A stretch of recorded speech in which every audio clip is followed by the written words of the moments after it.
Oke, welcome back to Meet the Expert. Sekarang kalau biasanya Meet the Expert itu kita kedatangan tamu, sekarang kita datengin langsung ke tempat tamunya. Siapa dia? The one and only dan bukan atau tidak bukan lagi adalah Akang Gumelar. Halo, selamat siang. Ini adalah foundernya dari Cokodot. Siapa sih yang nggak tahu Cokodot? Kalau yang pernah beli coklat yang tulisannya tuh sedih-sedih gitu kayak misalkan atau galau-galau buat jomblo segala macam. Nah, itu identitinya Cokodot tuh. Dan sekarang kita akan coba kulik-kulik sedikit tentang bagaimana seorang Akang Gumelar membangun bisnisnya sehingga bisa menggurita seperti sekarang ini. Aku manggilnya Akang Gumelar nggak apa-apa ya? Boleh. Gitu. Panggilan Sunda Akang Panggilan itu. Sunda Akang tuh berarti kakak ya? Iya. Nah, oke, aku pengen tahu dulu di masa-masa kayak gini sekarang kira-kira dari Akang sendiri kena imbasnya nggak ya? Pasti. Ya, pastinya kalau saat lagi pandemi gini karena memang produk yang kita buat itu berbasis tourism ya. Itu udah pertama kali langsung terdampak, apalagi produk kita yang ada di Bali. Itu langsung karena tidak ada turis yang datang, ya segmen sasarannya udah nggak kena langsung. Dan satu lagi, Jogja juga ada pembatasan kan, orang daerah dari Jakarta, dari manapun ke Jogja tidak bisa datang. Terus ini sebagai pusat produksi kita di Garut juga sama, ketika ada pembatasan sosial, tidak adanya orang yang datang dari luar kota ke daerah Garut itu juga sangat berpengaruh untuk penjualan terutama. Jadi kayak orang-orang yang biasanya kan turis berarti ya pembeli. Iya, karena memang segmen pasar kita untuk pendatang ya, turis domestik atau dari luar negeri. Tetapi sekarang dengan adanya pandemi justru itu menuntut kreativitas kita untuk membuat sebuah produk yang bisa dikonsumsi harian, daily consume. Daily consume ya, Yeah. berarti kita harus coba adaptasi ya untuk melawan pandemi ini juga berarti. Ya, sisi positifnya dari kejadian sekarang itu adalah kita semua harus berpikir lebih inovasi ya, membuat sesuatu yang bisa sesuai dengan segmen pasar sekarang, di mana orang lebih kepada kesehatan, lalu lebih kepada apa yang harus dinikmati setiap harinya. Akhirnya kita pun membuat sebuah produk yang memang bidikannya adalah orang yang sekarang. Berarti itu pesannya juga buat teman-teman bahwa teman-teman jangan pusing-pusing banget. Boleh kita pusing pada saat kena pandemi kayak begini, tapi tetap juga harus buru-buru beradaptasi supaya apa? Supaya kita juga tetap bisa survive, bisa happy lagi ya Pak. Betul, karena memang ini sekarang tuh ya kadar optimis dan pesimis sedang seimbang. Tapi bagaimana caranya kita membangun sisi positif atau sisi optimis kita harus lebih tinggi daripada kadar pesimis. Sehingga di sana bisa menciptakan suatu semangat yang akhirnya juga meningkatkan imun kita. Kadar bahagia kita meningkat, kita bisa berpikir lebih positif. Benar banget. Jadi tingkatin terus optimismenya kayak Akang Gumelar. Jadi Harus. Akang Gumelar terlihat cerah terus kalau ketemu tuh nggak pernah kayak lihat ininya mengkerut tuh nggak pernah. Pasti happy terus mukanya. Kadang sih berpikir ya, Kadang. tapi ya sudahlah, memang sudah terjadi ya dijalani saja. Harus jalanin terus. Betul. Jadi. Nah, itu coba flashback ke belakang sedikit. Nggak ke belakang sedikit sih, ke belakang jauh banyak banget. Itu sebenarnya apakah yang Akang jalanin sekarang ini, apakah yang Akang cita-citain dari dulu nggak sih? Sebenarnya enggak ya. Enggak ya? Enggak. Saya dulu dari kecil cita-citanya udah ya, kalau anak kecil ya jadi dokter, jadi polisi gitu ya. Tetapi setelah kuliah saya ingin ke hospitality di bidang tourism. Makanya saya ngambil kuliah di bidang pariwisata, perhotelan. S2 juga saya ngambil di manajemen pariwisata, dan sekarang S3 saya di manajemen pemasaran. Sampai S3.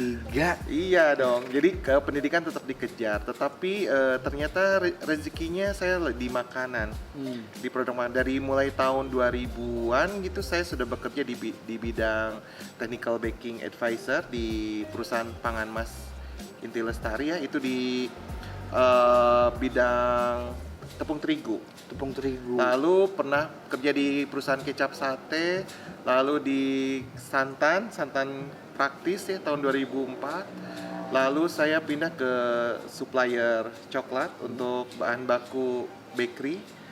Lalu di tahun 2009 memutuskan untuk usaha sendiri dan kembali ke kampung karena waktu itu saya bekerja di Jakarta, Cilacap, Semarang, Jogja, dan akhirnya balik kampung ke Garut tahun 2009. Nah, pada saat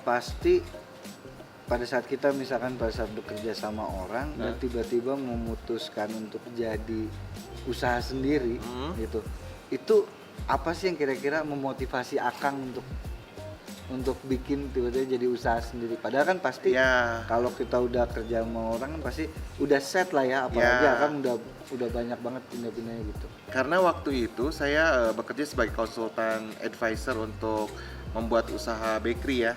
Jadi saya berpikir saya sering banyak membantu para pengusaha untuk mewujudkan mimpinya membuat sebuah usaha makanan bakery. Lalu saya juga banyak mengedukasi para ibu rumah tangga untuk membuat makanan di rumah. Dan akhirnya saya berpikir kenapa saya tidak usaha sendiri di rumah. Waktu itu juga karena ketidaksengajaan ibu saya bawa dodol dari Garut sebagai oleh-oleh ke Jogja. Saya di dapur sedang membuat coklat dan saya cemplungin secara tidak sengaja dodol itu ke dalam coklat. Dan akhirnya saya melahirkan coklat isi dodol yang akhirnya saya bawa pulang ke Garut. Karena memang sudah lama banget ya, 12 tahun saya keluar dari kota kelahiran saya. Dan akhirnya saya ketika membawa produk coklat isi dodol itu dan dikembangkan di Garut berhasil. Jadi awal dari ketidaksengajaan produk itu ya Pak? Betul, jadi ini benar-benar tidak sengaja. Masuk ke coklat. Hanya nyemplungin dodol ke coklat, saya makan, kok enak gitu ya. Langsung saya berpikir, kayaknya ini yang bikin bisa saya pulang kampung gitu ke Garut. Nah akhirnya tahun 2009 saya memutuskan untuk keluar dari pekerjaan dan memulai usaha sendiri di Garut. Jadi awalnya dari ketidaksengajaan jadi sesuatu yang spektakuler seperti sekarang ini. Nah, kira-kira itu juga yang bikin saya suka tanya, kenapa memilih coklat Pak untuk mainnya? Sebenarnya nyambung-nyambungin aja ya, karena saya suka makan coklat. Saya waktu itu juga hobi bikin cake, bikin roti dan menggunakan coklat. Yang bisa saya kaitkan ketika saya dikaitkan dengan kota Garut sebagai kota kelahiran saya. Coklat saya pilih sebagai usaha saya karena satu, Garut dikenal sebagai Swiss Panjava. Swiss dikenal dengan coklatnya, kenapa Garut tidak? Karena Garut itu adalah Swissnya Pulau Jawa, karena banyak gunung. Jadi saya kaitkan ya. Lalu yang kedua, perusahaan coklat terbesar di Asia Pasifik lahirnya di Kabupaten Garut. Jadi Kabupaten Garut itu punya sejarah untuk industri coklat di Indonesia. Yang kedua itu, dan yang ketiga ya karena memang saya asli Garut, terus saya mempelajari bahwa Indonesia sebagai penghasil kakao terbesar ketiga di dunia, kenapa olahan coklatnya belum begitu dikenal. Hanya itu yang memotivasi saya membuat sebuah olahan produk coklat di Garut. Wah, ilmu baru juga tuh berarti itu, tambahan-tambahan histori kalau kata orang bilang, tambahan-tambahan pengetahuan sejarah bahwa Garut itu ternyata banyak sekali ya Kang ya. Ibaratnya sejarah tentang coklat yang bisa kita gali. Jadi kenapa nggak cobain sekali-sekali main ke Garut yang belum pernah gitu? Karena di sana sih aku pernah ke sana juga waktu itu main ke tempat Akang. Itu memang benar-benar suasananya asri banget ya. Dingin, banyak gunung dan sebenarnya memang dari apa ya, kalau kita pengen usaha itu harus mencari tahu apa behind the story dari apa yang kita mau lakukan supaya punya alasan yang kuat. Jadi jangan asal ya. Tidak asal buat, tidak asal jual. Jadi semuanya harus dengan package yang lengkap. Jadi kadang kan ada orang yang suka pengen usaha karena cuma lihat ini unik nih. Nggak bisa. Terus akhirnya pilih nama mah asal aja lah, yang penting nama asal taro. Terus berarti semua kalau itu akan pikirin semua ya? Iya, saya menciptakan produk juga harus dengan added value-nya. Jadi nilai tambahnya apa? Karena kalau hanya kita membuat sebuah produk di pasaran sudah banyak, tapi apa yang bisa membuat produk kita berbeda dengan apa yang sudah ada di pasar? Itu yang harus ditekankan di produk yang kita buat. Jadi harus berani-berani beda ya? Iya, secara inovasi, kreativitas, perbedaan itu juga harus ada. Oke. Oke. Nah, kira-kira pasti kan yang namanya kita wirausaha itu kan pasti temuin banyak kendala pasti. Ya. Nah, kira-kira boleh nggak nih Kang kalau misalkan diceritain satu atau dua kendala mungkin yang benar-benar Akang inget banget. Wah, kalau usaha ini saya usaha udah 10 tahun. Kendala udah bukan 1-2 kali ya. Iya. Karena gini, orang ngelihat usaha itu selalu yang baiknya, Enaknya mulusnya, aja enaknya. Kita yang menjalani itu banyak sekali rintangan, hambatan. Sebenarnya ketika saya memulai usaha itu juga ya kendalanya ada dalam diri kita sendiri, kadang ragu-ragu, kadang bilang modal nggak cukup atau jual kemana, itu sebenarnya kendala semua. Kita harus cari solusi atau jawaban dari setiap kendala yang ada. Nah, saya itu kalau saya ceritain mungkin teman-teman di sini pada nggak mau usaha soalnya.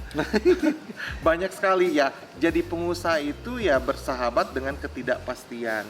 Sama halnya dengan kejadian sekarang pandemi itu adalah ya hambatan yang luar biasa buat saya sepanjang usaha 10 tahun ini, ada yang paling benar-benar membuat guncangan besar di dalam usaha. Karena apa? Ya sangat berpengaruh gitu. Tapi sebelum-sebelumnya ya lebih kepada ketika pengembangan di kota yang satu kurang berhasil atau kita punya delegasi tangan kanan di kota yang satu ternyata kurang berjalan. Ya hambatan-hambatannya seperti itu aja. Oh, oke. Berarti jangan pernah nyerah juga dengan kendala-kendala yang ada. Kadang kan kita baru usaha, nggak ada yang beli sebentar, udah langsung Kang Nggak biasanya. harus fokus sebenarnya gitu. Kayak saya dulu pernah usaha-usaha gitu, kayak misalkan ya bikin-bikin makanan gitu kan. Baru seminggu nggak ada yang beli, udah tutup aja lah. Enggak, justru kan karena orang belum kenal ya. Kan kita harus promosi terus. Kadang kayak saya sekarang buka bakery, tahun ketiga baru rame. Atau misalnya pas Cokodot aja, itu tahun pertama, tahun kedua masih biasa aja. Tahun ketiga baru kita ada peningkatan penjualan. Berarti harus sabar juga ya. Iya, Kang? betul. Gitu. Oke. Nah, tadi ada kendala. Nah, sekarang kita harus juga ngelihat yang apa sih yang udah kayak misalkan yang ada di Akang nih, mungkin nggak harus selalu berpatokan sama angka atau penjualan ya Kang. Tapi yang menurut Akang sendiri ini merupakan pencapaian tertinggi yang sampai saat ini Akang pernah dapetin tuh, kira-kira ada yang bisa di-share nggak nih ke kita? Oke, banyak sekali ya yang kejadian-kejadian luar biasa yang saya alami. Yang pertama adalah banyaknya datang penghargaan. Jadi sampai 10 tahun ini ada kurang lebih 150 penghargaan. 150 Ya, penghargaan. baik dari tingkat daerah, provinsi, nasional, internasional pun ada. Jadi itu yang memotivasi saya untuk terus berinovasi dan mengajak generasi muda di Indonesia untuk mengembangkan produk-produk daerah supaya berkualitas global. Salah satunya penghargaan yang saya dapat adalah sebagai pemenang Tuttofood di Milan, Italia, itu sebagai kategori Best Product. Jadi kita memenangkan award produk nasional dengan kemasan tradisional terbaik sedunia. Itu di Milan di Italia, itu luar biasa ya. Jadi saya bikin coklat dengan kemasan besek.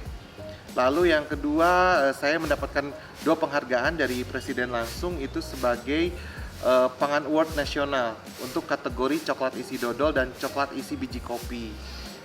Lalu berikutnya saya sebagai UKM terbaik nasional. Lalu saya sendiri dari Presiden mendapatkan Upakarti sebagai kepeloporan UKM.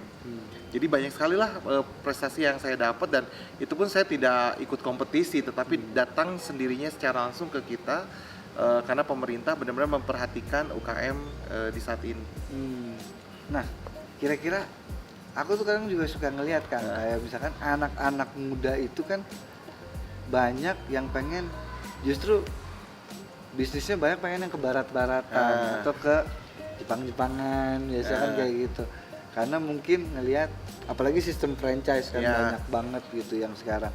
Nah, kira-kira ini bisa jadi contoh juga nih bahwa dengan budaya lokal pun kita bisa go internasional banget. Betul. Nah, itu kiat-kiatnya itu apa sih Kang sebenarnya?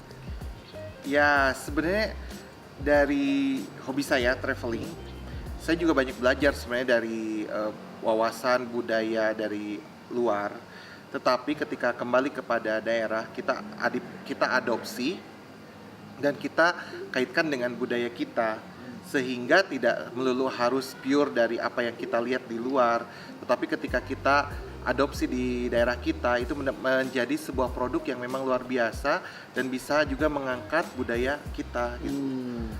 Pada akhirnya coklat dengan dengan kemasan besek, coklat dengan isian dodol, coklat dengan isian rempah-rempah Indonesia juga sangat dikenal ketika saya bawa ke pameran coklat dunia di Paris. Saya 2 kali mewakili Indonesia ke pameran coklat dunia dan respon dari pengunjung pameran di Paris itu sangat luar biasa.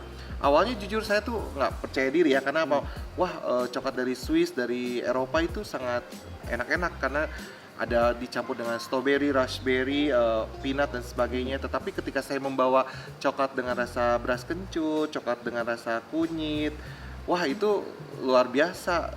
Attention dari pengunjung pameran tuh bagus, karena ya mengingat negara kita dulu juga dijajah karena rempah-rempah, dan saya membawa coklat dengan herbs, dengan rempah-rempah juga akhirnya banyak yang suka gitu.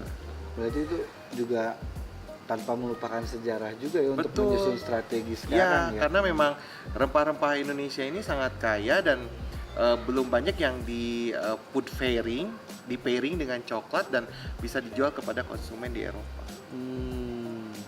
Nah itu teman-teman, gila banyak banget pesannya yang kita dapat hari ini.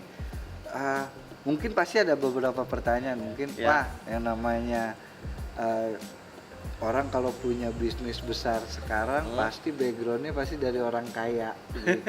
Atau misalkan Kamu penasaran background saya? Iya itu dong. Saya anak pegawai negeri ya, yang benar-benar berkecukupan. Tapi alhamdulillah doa dari orang tua yang membuat saya berhasil sekarang. Saya udah 2 kali daftar pegawai negeri juga nggak lulus. Saya lulusnya malah jadi pengusaha sekarang ya. Tapi alhamdulillah, tapi dengan banyaknya ujian juga itu yang membuat saya kuat, mental saya terlatih, dan sebenarnya dengan doa orang tua pun sampai saat ini juga saya masih bertahan dan terus mengembangkan usaha. Tuh. Jadi jangan pernah takut duluan, wah kalau mau jadi pengusaha yang sukses mah itu mah pasti susah lah gitu. Enggak, buktinya ini ada sendiri. Akang Gumelar dari anak PNS, dari seorang anak PNS ternyata bisa sampai mendunia. Bayangin sampai pameran di Paris ya kan ya. Di Paris itu luar biasa sih. Sampai Mace mau ngomong apa bingung gitu. Nah, paling sebelum kita menutup semuanya, buat teman-teman yang lagi kuliah di kuliner, atau misalkan ibu-ibu yang baru mulai usaha, atau bapak-bapak yang baru mulai usaha juga di kuliner, teman-teman semua, nah mungkin dari Akang Gumelar itu punya pesan-pesan bagaimana sih saat mereka baru memulai, karena kan pasti di masa pandemi kayak gini mungkin banyak yang ke PHK atau misalkan pengen baru memulai, wah kayaknya lebih settle kalau kita buka usaha sendiri nih misalkan. Nah itu pesan-pesannya gimana tuh Kak? Oke, buat teman-teman, rekan-rekan semua di Indonesia, untuk memulai sebuah usaha adalah keyakinan dan doa dari orang tua. Kalau saya ya, saya benar-benar mengalami pandemi ini adalah suatu yang pengaruh yang sangat kuat. Jadi saya menyarankan kepada teman-teman dan rekan-rekan, ketika ingin memulai usaha di saat sekarang pasti akan berbeda. Jadi kita harus lebih tahu bidikan pasar yang tepat untuk produk yang kita ciptakan. Lalu apakah pasar tersebut bisa menerima produk kita atau tidak? Nah, kita harus bisa memanfaatkan media sosial yang kita punya dengan cara berpromosi. Dan satu lagi, Robert ya, kalau kita punya produk, sasaran pertama tuh jangan orang yang jauh-jauh dulu. Jadi harus temen dulu, saudara, lalu link WhatsApp kita. Baru kita misalnya tertuju kepada orang-orang yang tidak dikenal. Karena apa? Ketika kita juga bisa menerima komen atau respon positif dari saudara, dari teman, itu yang bisa meningkatkan kepercayaan diri terhadap produk yang kita buat untuk dipasarkan lebih luas. Jadi jangan begitu di komen sama teman, ini biasa aja kurang ini. Itu mah lu kali ya, kayak gitu ya Kang ya. Kita harus terus improve sampai kita punya produk tuh bagus dan bisa diterima. Bener-bener, berarti tadi kalau misalnya kita lihat, satu keyakinan, yang kedua doa dari orang tua. Ini yang paling jarang kalau saya wawancara nih Kang. Biasanya orang suka ngomongnya ini. Nggak, kalau modal Banyak. ngikutin sih, Iya. kalau modal ngikutin, udah ada berdoa, pasti insya Allah ada orang lain yang percaya sama kita, ya insya Allah usahanya akan jalan. Keyakinan, doa dari orang tua, sama promosi ke teman-teman deket dulu. Iya. Jangan mikirnya jauh-jauh. Wah, mau dibeli sampai ke ujung mana. Mulai dari yang kecil dulu. Setelah dari yang kecil, baru kita beralih yang ke besar. Nah, untuk usahanya Akang juga nih yang di Garut atau misalkan yang di Jogja tadi atau di Bali, kira-kira lagi ada promo apa nih Kang? Mungkin boleh di-share juga ke teman-teman. Oke. Untuk berkunjung ke produk-produk yang saya ciptakan, teman-teman bisa langsung aja ke Shopee Mall ya. Coklat Cokodot. Tuh, di Shopee Mall, di Coklat Cokodot bisa dicek nanti ada promo-promo apa aja di sana. Buat yang belum coba, buruan cobain. Rasain kreasi anak bangsa menghasilkan coklat yang mendunia. Seperti apa? Buruan cek Shopee Mall-nya. Oke, thank you banget. Sama-sama, Akang Gumelar. Robert, sama-sami. Waduh, matur nuhun pisan ya Kang ya. Kang. Hatur nuhun. Hatur nuhun pisan. Udah mau bincang-bincang bareng kita. Nah, sampai ketemu lagi nanti, semoga juga pandemi ini cepat berakhir dan ataupun bisnis kita bisa beradaptasi lebih Iya. lagi gitu. Oke, jangan lupa ya ke Garut juga. Ke Garut main, datengin markas besar Cokodot. Nanti kita cari waktu juga buat datang ke sana. Oke, Meet the Expert, saya Obed dan Akang Gumelar. Undur diri. Ciao.